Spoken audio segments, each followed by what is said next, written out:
Welcome to episode 3 of the Translated's adventure in the Ocean Globe race. My name is Paul Cayard. I'm your host. I'm here in my Newport, Rhode Island office this week. Newport's a hub of sailing in the United States, was the home of the America's Cup for 139 years, a place we've all sailed a lot at. And in fact, the Ocean race, which is the current race for the Ocean Globe race, stopped here just 3 months ago. So we're going to review what's happened in the last week and take a look at what the fleet can expect in the week coming up. But before I get into that, I just want to make mention of a couple pretty important events that happened during the week. Most notably was that a crew member on a French yacht called Triana, suffered a large laceration in the back of his knee. The crew did a great job of getting him down below and stopping the bleeding and giving him some painkillers, and they hoped to be able to sail to Madeira, which was about 48 hours down the road for them. But the combination of lightning winds, slower progress being made, and the deterioration of the patient called for an airlift.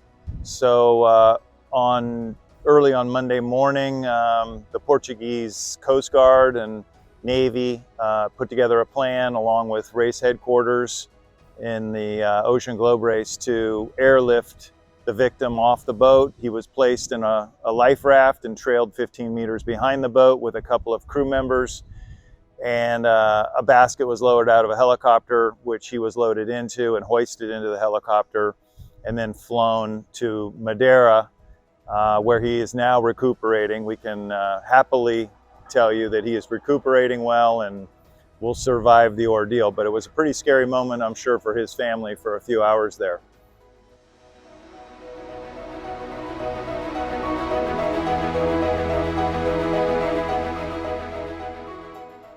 So let's take a look at the tracker. I always like to look at the tracker first and see what has happened over the last week. I look at where the boats went. There's been some interesting choices. And then we'll see where they're at currently and then what to expect in the week coming up. So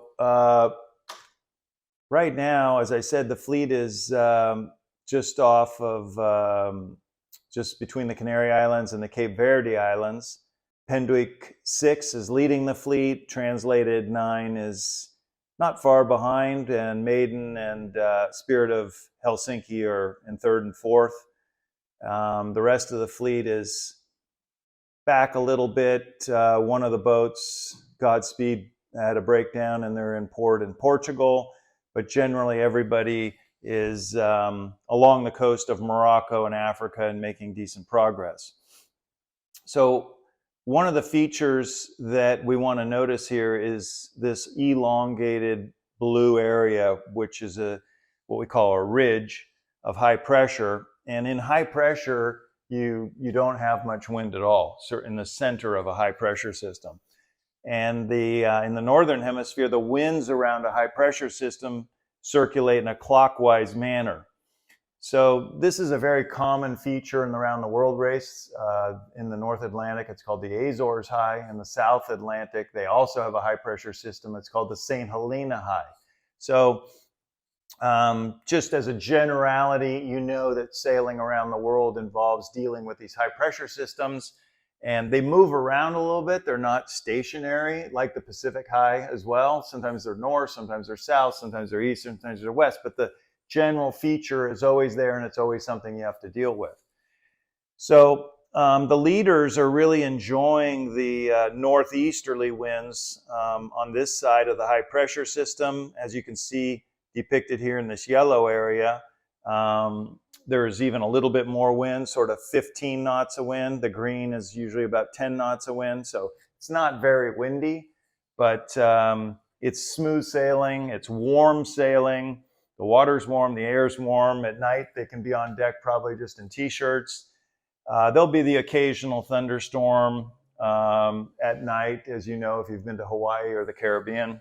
And so life is good here for this group. You can see this group back here in the back, they're actually probably in a lot less wind because the ridging of the high pressure that's coming up through here and heading towards the Straits of Gibraltar.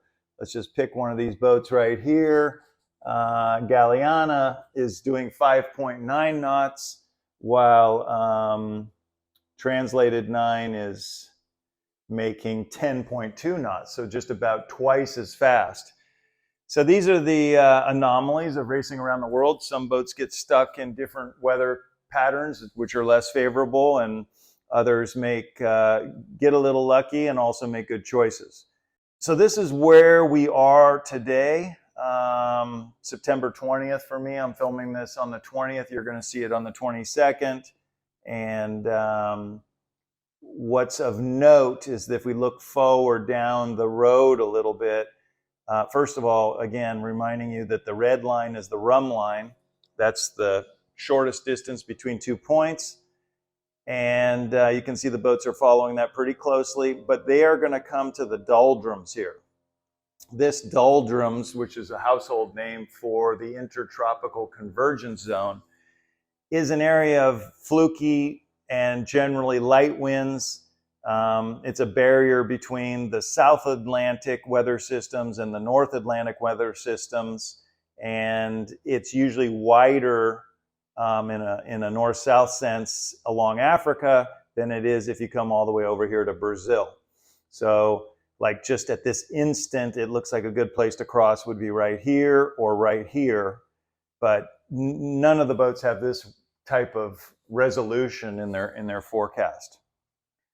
So let's look at, this is the current situation. Again, they're all making good progress. Life is good. These are the Cape Verde Islands, which will be the next place for them to pass through. And actually, one thing we can take a look at that was really interesting was that two of the boats, Translated and Maiden, chose to go right through the Canary Islands. And this can be good and it can be risky, but here is Translated's passage just on the windward side of this island, and just to leeward, this I think is Gran Canaria. And they went through pretty good, and sometimes the reason to go through there can be that there's an acceleration of wind between the two islands. But the risk is that on the back side of the island, this one not so much, but this one quite big, there's an area of light wind. You can see it also over here. So you have to really literally thread the needle in getting through these islands, again, all for the benefit of picking up maybe 2 or 3 knots more wind for 30 or 40 miles. And then, but the risk is, can you exit and not pay the price of light winds? Now, if we zoom out of here, we'll see that Pendwick and Spirit of Finland chose to not deal with the islands at all. They went outside, and they are in the lead now, having gone out to the west a little bit. So hard to say if that really paid off for anybody, but it's an interesting feature. Now let's look ahead to the week coming up. So for this, I run a tool called the router. I use Predict Winds Router. It's a good tool. It integrates the weather forecast, let's say for 7 days, as well as the performance of the boats. So it's an optimizer tool. It'll take a route from point A to point B. It'll lay the weather over it, the wind primarily, and it moves the wind along day by day. It has a 10-day forecast in it. And knowing the boat's performance, it decides what route you should take to get from point A to point B in the shortest amount of time. The teams don't have a router, so I'm cheating. I get to use the router and see what they can expect. So let's take a look. It's kind of fun for us to take a look at what that might be. I have to run the router here real quick, so it's going to calculate. And I used as point A, the starting point of my route, I used Pendwick's position right now at this instant. And point B takes some experience. So because we can only run the router really for 7 days and get any useful information out of it, we have to say, well, where do we think we should be in 7 days? Now, of course, we won't be in Cape Town yet. So I'm using my past experience to say, I think that if they're going to do 1,000 miles in 7 days, they should invest those 1,000 miles in going here to point B. That's because I know more or less what they'll be doing following that, and I want them to be a little closer to Brazil. They've got to get around the South Atlantic High. Here's what the router said. Now, the router runs 6 different forecasts. Here we have the predict wind US model, the predict winds version of the European model. Here we have the raw European model. The GFS is the US model. Spire is a model that uses satellite imagery to forecast, and then we have the UK model, the United Kingdom model. And what's of interest here as a router and a sailor is that all the models are pretty much on top of each other, if you can see this right here. So once again, point A, and this is our first boat, we're routing Penduik, and all the routes are right on top of each other, which gives some confidence, because what's difficult is if one model predicts you should go 500 miles to the west of the other model, then you're wondering, well, which model's right?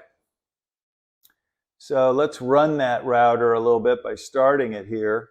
Again, it's starting today, and we see the boat moving. It moves about 1 hour of sailing time per second.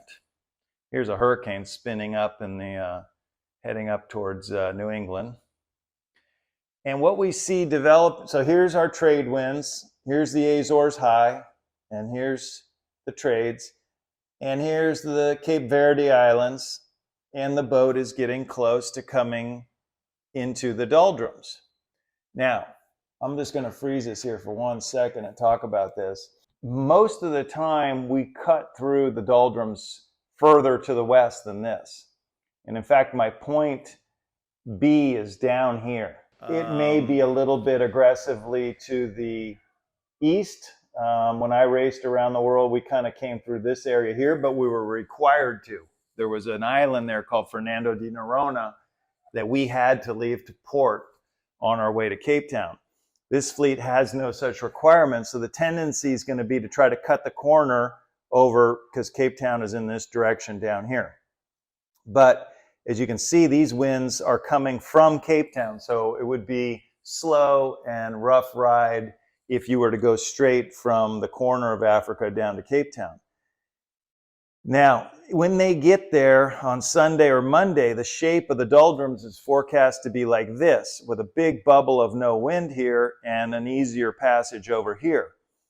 It'll be super interesting to see if these people invest in the west. It's a longer route, but it may be less risky.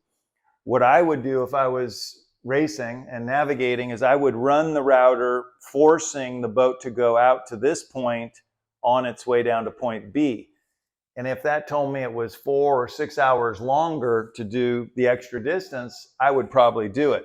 Because the risk is that here you could end up, if you make it through here, yes, okay. But it's such a narrow zone, and they don't have GPS, they don't have the benefit of these maps. They could quite easily get stuck in this large area of no wind and be parked there for 2 days. So let's say historical averages would say they should cut through the doldrums over here. So generally that's what they have to look forward to. I think by the time they get down here, it's about a week to get down here into the trades. So let's say the 27th of September, they should be out of the doldrums and picking up the South Atlantic trade winds and making good progress, probably slightly west of south. Long term, let's see how much this gives us. This is the St. Helena High. Again, it's not exactly, it moves around, but generally what you want to do is come down here and get into the strong westerly winds of the Southern Ocean on your way into Cape Town. So like I said, the difficulty for the fleet is they don't have a router and they don't have weather forecasts like this. So this is a much harder race than the race I did, where we had GPS and we had grid files depicting this weather, and we had the router tool, which integrated the grid file with the performance of the boat, and we could run iteration upon iteration of the router, doing sensitivity studies on how much would it cost for me to be safer? Safer in the sense of not getting stuck in a hole. They don't have the opportunity to run that sensitivity study. They're going to be relying on something as basic as this surface map right here. So this is the only weather that the teams get, because this is the weather that was available 50 years ago. So what it is, you've probably seen maps like this when you see the weather on TV. This is called a surface map. So this is a cold front right here. There's a low pressure center right here. This is the Azores high. It's squeezed down right now by this low. Actually, the low's cutting the high in half because there's some of the high bubble over here in Bermuda. Anyway, the important salient points is that they know that there's clockwise circulation around the high. The wind follows the contour lines of the pressure system. So not knowing what we just saw on the router in terms of the big bubble of no wind, I'm wondering if they're going to opt for quite a westerly course, which is a little longer but much safer before they come south. So that's a wrap on episode 3. The fleet's about 11 days into this race. Progress has been pretty quick, better than I expected. They've had generally nice following winds down the coast of Portugal and down the coast of Morocco. They're already past the Canary Islands, about a day and a half out from the Verdes. And yeah, it's been great progress. And Translated 9 is doing really well. They're leading the race on corrected time, and they're right up with the lead pack. We had a great example of teamwork and helping each other out this week with the situation on Triana, the injured crew member. 3 other crew members had to get in the life raft with him. There was quite a huge coordinating effort with the Portuguese Coast Guard and Navy and race headquarters in England.